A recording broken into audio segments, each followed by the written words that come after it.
Hello guys, एक बार फिर से आप सभी का यूनिक ऑनलाइन पोर्टल में स्वागत है। गाइज आज का ये वीडियो बहुत ही खास होने वाला है, क्योंकि आज की इस वीडियो में मैं आप लोगों को बताने वाला हूं कि अगर आप इन फ्यूचर ज़मीन खरीदना चाहते हैं तो आपको ज़मीन खरीदने से पहले कौन कौन सी दस्तावेज यानी कि कौन कौन सी कागजात को देख लेना चाहिए। तो गाइज वीडियो शुरू करने से पहले अगर आपने हमारे चैनल को सब्सक्राइब नहीं किया है तो चैनल को सब्सक्राइब करके बेल आइकन प्रेस कर लीजिए, ताकि हमारी अगली वीडियो का नोटिफिकेशन आपको सबसे पहले मिले। तो चलिए गाइज वीडियो को शुरू करते हैं।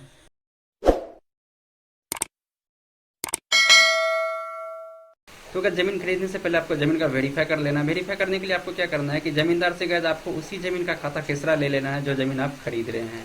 उसके बाद गैज आपको क्या करना है, अगर ज़मीन खतियानी है तो गैज आपको सबसे पहले खतियान चेक करना है। तो गैज सबसे पहले आपको खतियान ले लेना है। खतियान लेने के बाद गैज आपको खतियान में देखना है कि जिस व्यक्ति से हम ज़मीन ले रहे हैं वाकई में ये ज़मीन उनके पूर्वज यानी कि उनके दादा या परदादा के नाम से है या नहीं। और उसके बाद आपको क्या करना है गैज कि जो खाता खेसरा नंबर से आपको ज़मीन दिया जाएगा वही खाता खेसरा नंबर आपको दिए हुए खतियान में है या नहीं है, आपको इस चीज़ को सबसे पहले देख लेना है। गैज अगर आपको जो खतियान दिया गया अगर उसमें जिस खाता और खेसरा से आप ज़मीन लेंगे वह खाता खेसरा दिया हुआ है उसमें, तो गैज आपको सबसे पहले उस खाता खेसरा में कितना रकबा है इसको चेक कर लेना है। एक चीज यहाँ पे ध्यान रखिएगा, जितना जमीन आप ले रहे हैं उतना जमीन उस खतियान में दिए गए जिस खाता खेसरा से आपको जमीन मिलेगा उस जमीन का रकबा जो है गए जितना आप खरीद रहे हैं उतना या फिर उससे ज़्यादा होना चाहिए। यानी कि गए यहाँ पे मैं अगर आपको एग्जाम्पल तौर पे समझाऊँ तो यहाँ पे गए मान के चलिए कि जिसका ज़मीन है और जो ज़मीन बेच रहा है जिस खाता और जिस खेसरा नंबर से, अगर वो पार्टी बोल रहा है कि इस खेसरा में 3 कट्ठा ज़मीन है, इसमें से मुझे 2 कट्ठा बेचना है, तो गैज आप वहाँ पे देखिएगा कि इस खाता और खेसरा नंबर में गैज सही वाकई में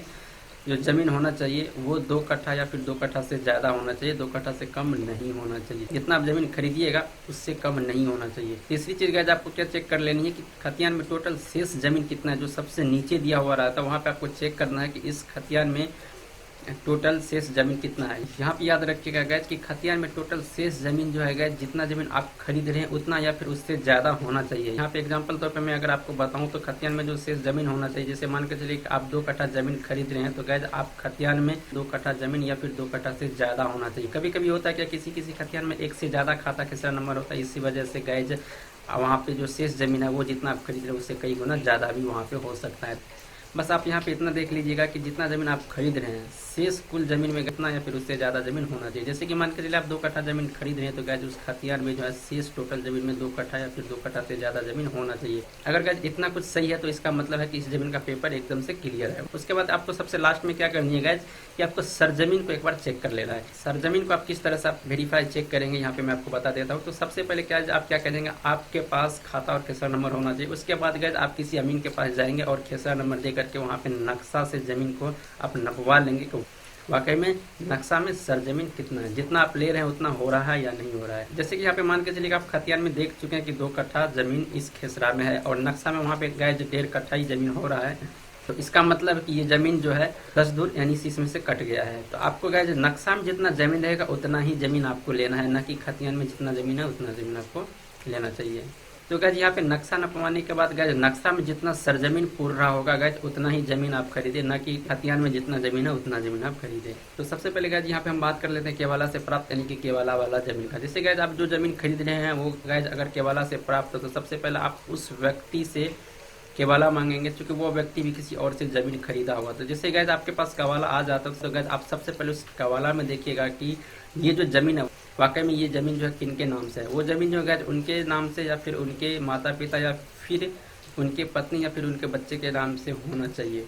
उसके बाद गैज इतना कुछ वेरीफाई करने के बाद आपको यहाँ पे उस ज़मीन का खाता खेसरा के बाद गैज टोटल रकबा देख लीजिएगा कि इसमें टोटल रकबा जो है इसको कितना लिखा हुआ है। और उसके बाद गैज आपको वेरीफाई कर लेना है कि इस व्यक्ति का इसमें हिस्सा कितना है। उसके बाद गैज आपको क्या करनी है कि उस ज़मीन का खाता खेसरा नंबर ले लेना है। खाता खेसरा नंबर लेने के बाद गैज आप ये चेक कीजिएगा कि इस ज़मीन का दाखिल खारिज हुआ है या नहीं हुआ। तो गैज ऑनलाइन दाखिल खारिज किस तरह से चेक करते हैं इस पर मैं ऑलरेडी वीडियो बना चुका हूँ, उस वीडियो का लिंक आपको इसी वीडियो को डिस्क्रिप्शन बॉक्स में मिल जाएगा। गैज आप वीडियो देख करके वेरीफाई कर सकते हैं कि इस ज़मीन का दाखिल खारिज हुआ है या नहीं हुआ। अगर गैज इस जो ज़मीन आप खरीद रहे हैं उस ज़मीन का दाखिल खारिज नहीं हुआ है यानी कि नेट पर उसका कुछ भी शो नहीं कर रहा है तो गैज ये ज़मीन जो फर्जी हो सकता है, इस चीज़ से आप बचेंगे। अगर ज़मीन का दाखिल खारिज हुआ है तो गैज इसका मतलब ये ज़मीन सही है और आप इस ज़मीन को खरीद सकते हैं, यानी कि इस ज़मीन का जो पेपर है ओके है, आप इस ज़मीन को खरीद सकते हैं। खरीदने से पहले गैज आपको फिर यहाँ पे एक स्टेप और कर लेना है। वो क्या करना है गैज कि गैज आपको सरजमीन को एक बार वेरीफाई कर लेना है। सरजमीन को वेरीफाई करने के लिए गैज आपको वही काम करना पड़ेगा, फिर से आपको खाता खेसरा नंबर लेकर के किसी अमीन के पास जाना है, वहाँ पे अपना नक्शा नपवा लीजिएगा और नक्शा में देखिएगा कि जो ज़मीन हम खरीद रहे हैं वो ज़मीन नक्शा में कितना है। मान के चलिए यहाँ पे आप 2 कट्ठा ज़मीन खरीद रहे हैं, कवाला से प्राप्त वाला ज़मीन 2 कट्ठा खरीद रहे हैं, और नक्शा जब आप नपवाने जाते हैं तो वहाँ पे यह ज़मीन जो है सिर्फ 1.5 कट्ठा ही है। तो इसका मतलब गाइस है कि आप 1.5 कट्ठा ही ज़मीन खरीदेंगे, ना कि 2 कट्ठा ज़मीन खरीदेंगे। मान के चलिए कि जिस व्यक्ति से आप ज़मीन खरीद रहे हैं वो व्यक्ति 2 कट्ठा ज़मीन खरीदा है और उस 2 कट्ठा ज़मीन को बेच रहा है। लेकिन यहाँ पे गाइस जब आप सरजमीन को नपवाते हैं किसी अमीन के पास जा करके, तो वहाँ पे जो ज़मीन वहाँ पे शो हो रहा है नक्शा में, तो वो 1.5 कट्ठा ही शो हो रहा है। इसका मतलब उसका जो 10 दूर ज़मीन है वो किसी चीज़ में कट गया होगा, इसीलिए जितना शेष उसका ज़मीन बचा हुआ है नक्शा के हिसाब से आप उतना ही ज़मीन खरीदे। इन सभी चीज़ को वेरीफाई कर लेने के बाद गैस आप इस ज़मीन को परचेज कर सकते हैं। पर लेकिन गैस जैसे आप कवाला वाला ज़मीन आप परचेज कीजिएगा तो वहाँ पे गैस जिस व्यक्ति से आप ज़मीन ले रहे हैं वह व्यक्ति अगर किसी और से ज़मीन लिया होगा तो उसका कवाला का भी फोटोकॉपी आप अपने पास में रख लीजिएगा। जब आप दाखिल खारिज के लिए ऑनलाइन आवेदन कीजिएगा तो गैस वहाँ पे आपको जो रजिस्ट्री के बाद कवाला मिलेगा और उस व्यक्ति से जो आप कवाला लीजिएगा वो दर के वाला हो जाएगा। तो जैसे ही गैस आप वहाँ पे आवेदन कीजिएगा तो आपसे दोनों चीज़ यहाँ पे मांगा जाएगा, एक कवाला एक दर के वाला। यानी कि गैस एक कवाला वो होता है जो आपको रजिस्ट्री के बाद मिलेगा, और दर के वाला वो हो जाएगा गैस जिस व्यक्ति से आप ज़मीन खरीदे हैं वो जिससे लिया होगा उसका जो कवाला होगा वो यहाँ पे दर के वाला हो जाएगा।